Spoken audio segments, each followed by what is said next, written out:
Dan lagian juga selama yang membuli saya kastanya di bawah saya, pendidikan di bawah saya, ya kan, gantengnya di bawah saya nggak marah. Gitu loh. Jadi orang boleh membuli saya akan marah ketika dia gantengnya di atas saya, kastanya di atas saya, ya itunya di atas saya semuanya, termasuk ekonominya gitu. Jadi yang ngebully abang itu gantengnya di bawah abang nih rata-rata ya? Makanya abang nggak pernah marah. Nggak pernah marah. Belum Nggak pernah marah. ketampanannya Belum ada selevel, abang. ya, belum ada selevel. Ketampanannya. By the way, katanya abang juga punya gunung uranium. Bukan gunung uranium, gunung parung. Gunung Parung. Ya. Abang ini kan sering banget viral nih. Abang merasa capek nggak sih bang viral terus kan banyak juga yang memparodikan, membuli gitu. Itu kan saya anggap sedekah itu. Saya anggap sedekah ya. Jadi kan banyak orang yang punya manfaat dari tindakan saya itu. Akhirnya mereka dapat konten, ya kan, dapat pemasukan, dapat income gitu aja, nggak ada masalah. Saya nggak marah gitu. Nggak marah ya, Bang? Dan lagian juga selama yang membuli saya kastanya di bawah saya, pendidikan di bawah saya, ya kan, gantengnya di bawah saya nggak marah. Gitu loh. Jadi orang boleh membuli saya akan marah ketika dia gantengnya di atas saya, kastanya di atas saya, ya itunya di atas saya semuanya, termasuk ekonominya gitu. Jadi yang ngebully abang itu gantengnya di bawah abang nih rata-rata ya? Makanya abang nggak pernah marah. Nggak pernah marah. Belum Nggak pernah marah. Belum ada selevel, abang. ya, belum ada selevel. Ketampanannya. Iya. By the way, katanya abang juga punya gunung uranium. Bukan gunung uranium, gunung parung. Gunung Parung. Ya, Apa jadi, itu? Jadi Gunung Candali itu adanya sekarang ini yang lagi ada program pemerintah namanya di Ranca Bungur ya, program sport centernya di Bogor. Itu menggunakan Bukit Candali untuk menjadi lahan sport center 750 hektar.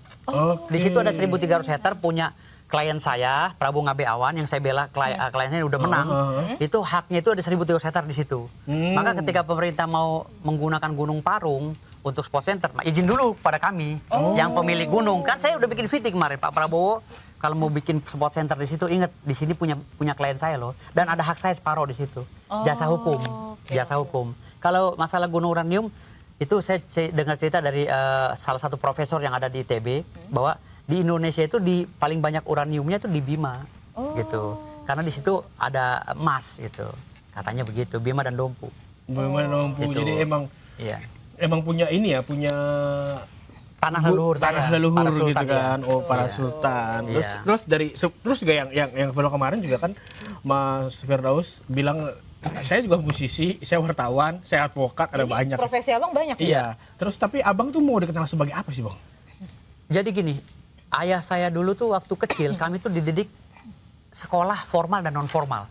Oke. Jadi saya dari SD saya sampai ingat ya grup saya grup badak. Grup Jadi badak apa saya itu? punya grup badak di TK, di Pramuka. Di Pramuka. Iya, grup badak. Iya. Jadi saya dulu tuh komandan grup badak, ya, komandan regu badak, itu di SD saya dulu. Jadi saya memang udah senang berorganisasi, dan dari kecil ayah saya itu nyuruh saya, udah kamu pulang sekolah kursus. Saya kursus di Yasmi kan, kursus gitar di Yasmi, Yayasan Musik Indonesia Samping Trisakti. Tahun 90-an saya kursus di situ.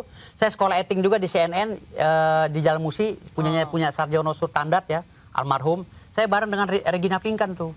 Satu kelas dengan Mbak Regina Pingkan, anaknya Pak Pingkalang Warau.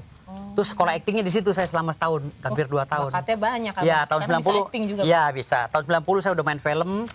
Ya, pertama jadi figuran, lalu jadi pemain, lama-lama jadi pemeran pembantu utama, dan sampai terakhir saya diangkat menjadi ketua umum Parvi. Hampir jadi gitu. Cuman saya kalah sama hampir tapi udah dinominasi. Udah nominasi. Jadi untuk masuk ke dalam bursa calon ketua umum Parvi itu nggak gampang. Harus benar-benar pemain film yang senior.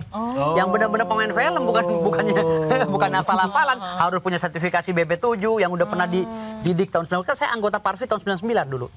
Makanya saya saingan waktu itu menyalonkan diri sama Mbak Ayu Asari, sama Bu Alicia Johar, sama Jo. 4 yang lolos itu waktu itu. Tapi terakhir yang lolos seleksi itu cuman saya dengan Bu Alicia Johar. Udah tinggal 2 nih. Ya, saya kalahnya karena saya nggak pernah memerankan bintang bioskop, bintang layar lebar. Layar lebar. Kalahnya di Bu Alicia Johar.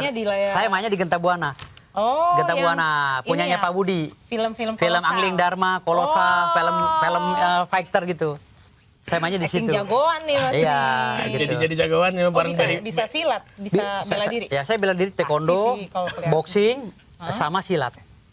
Iya. Ih, ngeri. Iya. Banyak Makanya saya naik meja kemarin tuh mungkin salah satunya itu gitu, karena saya sering baca orang ya kan, montong carugi dan lain-lainnya gitu. Bagian dari ilmu bela dirinya abang. Tiba-tiba, kok gue udah dari atas nih. Tapi tadi sebelum take ya, saya tadi mau ngobrol dulu sama Mas Firdaus. Ini gelarnya itu DRC M Firdaus Aweobo SH, SHI, MH. Itu yang terregister. Tapi kan ada lagi. Itu gimana? Ada, kalau ini yang no formal. Kalau yang non Formal. formalnya panjang kayak kereta. Gimana apa itu? Jadi dokter kandidat Muhammad Firdaus Oyobo SH, SHI, MH, SHPIT, SHPDT, CFL, CHC, CMK, blablabla, STNK, BPKB, SHIM, BPJS. Gelarnya banyak banget. Abang suka belajar, sekolah terus. Kuliah berapa kali, Bang? Saya kuliah kalau dihitung 9 kali. Abang kuliah 9 Iya, kali? 9 kali. Oh, Ini Pak. terakhir Itu ya. hobi atau gimana? Hobi belajar. Karena Bang. saya dari kecil kan kursus kuliah. Jadi saya memang dididik oleh orang tua saya jangan pernah putus sekolah. Karena saya, kalau nggak kuliah sedikit udah kayak nggak punya teman gitu loh.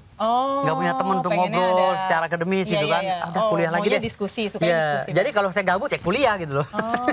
Gabutnya buku saya kuliah. favorit abang apa sih? Kan abang seneng banget belajar. Iya. Pasti punya Buku- bacaan-bacaan yang bacaan saya politik dan berat-berat hukum. tuh, kan? Politik dan Oh, hukum. politik dan hukum. Penulis favorit abang? Atau buku favorit abang? Buku favorit saya ya tulisan-tulisan daripada tokoh-tokoh nasional sih ya. Oh, Tokoh-tokoh nasional lebih suka pemikiran ya mendalam pemikiran dan filsuf-filsuf Islam gitu loh. Luar biasa. Gitu. Tapi Bang, kalau Bang sekarang sibuk apa Bang? Gimana? Sekarang sibuk apa nih? Sekarang apa aja nih kesibukan? Saya setelah bisa bersidang lagi, setelah bisa menerima kuasa lagi, saya sekarang mendampingi klien. Oh, mendampingi Ya, klien. sekarang sudah masuk daftar gugatan, udah 4 gugatan yang masuk. Ya, insya Allah kami akan sidang gitu. Oke. Ya sudah masuk lagi, udah mulai sidang. Soal pembekuan abang sendiri? Iya, gimana? Pembekuan sudah selesai dan kami selesai. anggap nggak ada karena prosesnya ilegal dan barbar gitu loh. Wah, Iya, mana tuh bisa. ilegal Iya. dan barbar? Iya, ilegal dan barbar. Jadi gini, gimana tuh? dalam satu proses pembekuan ya, menurut analisa yuridis saya itu harus melalui mekanisme sesuai apa yang dituangkan dalam Undang-Undang 18 tahun 2003. Oke. Ada pasal 3, 4, 8, 7, 9 dan lain-lainnya. Jadi harus menempuh itu dulu. Dipanggil dengan itikat baik, didengarkan pendapatnya kenapa dia melakukan kesalahan seperti itu atau kekhilafan. Harus didengarkan dulu oleh Dewan Etik, diundang secara patut. Tapi hari ini kan saya tidak diundang secara patut. Pembekuan saya hanya diumumkan, tidak disampaikan ke kantor saya. Surat pembekuannya secara fisik, lalu mereka semena-mena mengumumkan bahwa saya tidak boleh sidang. Sementara di dalam surat pembekuan saya tidak ada nomenklatur sama sekali menyatakan bahwa saya tidak boleh sidang. Oke. Tidak ada nomenklatur menyatakan bahwa saya tidak boleh sidang. Makanya dia bilang, oh ini barbar ini. Lembaga Mahkamah Agung, ya sekelas Mahkamah Agung tempat suci, tapi dipimpin oleh cara-cara yang barbar, saya nggak bisa. Akhirnya saya ajukan surat keberatan, bla bla bla bla bla. Saya bilang, saya nggak anggap itu. Ini sampai surat terakhir saya kepada Mahkamah Apa tuh, Agung. Saya bilang, Ini abang udah bawa beberapa ya saya ini dokumen. surat keberatan saya kepada Mahkamah Agung. Saya bilang, saya anggap surat Anda tidak ada. Karena apa? Surat Anda tidak ada punya pijakan sama sekali. Sementara KAI, Kongres Advokat Indonesia, yang mengeluarkan surat pemecatan saya, sudah menganggap saya ini advokat. Dan bukan dicabut berita acara sumpahnya. Ini KAI. Oke. Ibu Siti Jamil Lubis. Oke. Ibu Siti Jamil Lubis menyatakan bahwa Firdaus masih advokat. Dan hanya dipecat di KAI. Artinya surat pembekuan saya... hanya berlaku di KAI itu. Iya, hanya berlaku di KAI pemecatan saya. Kan saya sekarang jadi ketua umum Pembasmi. Perkumpulan Pembasmi apa nih, Badan Bang? Advokat Solidaritas Republik Indonesia. Saya organisasi advokat. Oh, udah punya organisasi Iya, kedudukan baru. saya sama seperti Bang Oto Hasibuan, Wah. sama seperti Ibu Siti Jamil Lubis. Saya sejajar dengan mereka karena saya ketua umum gitu. Wah, iya. Jadi artinya di sini semua cara-cara yang tidak patut tidak boleh dibenarkan di dalam menegakkan undang-undang gitu loh. Kenapa? Karena kalau udah salah tafsir, salah penerapan, maka akan salah semuanya penerapan yang lainnya. Akan jadi jurisprudensi. Akan jadi acuan semua orang, jurisprudensi semu yang memang sebenarnya jurisprudensi harus ada putusan pengadilan. Iya. Gitu loh. Tetapi ini kan saya anggap ini jurisprudensi liar. Dari agitasi pemikiran saya akibat proses yang ilegal. Gitu loh. Makanya saya bilang tadi di sini, ini proses ilegal yang nggak boleh dibenarkan. Kenapa? Surat penetapan itu tidak boleh untuk menghukum orang karena sifatnya volunteer. Kenapa sifatnya volunteer? Sifatnya sepihak. Gitu loh. Kalau sepihak itu ya berlaku untuk mereka saja, tidak berlaku untuk saya. Gitu loh. Kalau you bilang saya tidak bisa bersidang, ya itu silakan saja, itu pendapat you, tapi pendapat undang-undang tidak.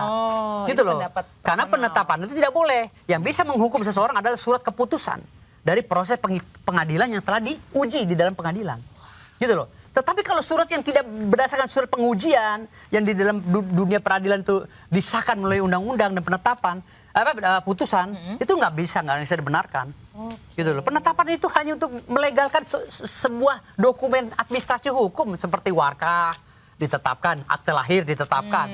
Ya, ditetapkan kau lahir di situ benar, kata hukum kau benar lahir di situ gitu. ada Gitu. penetapan. Tetapi tidak boleh menghukum seseorang, apalagi menjatuhkan sanksi, nggak boleh.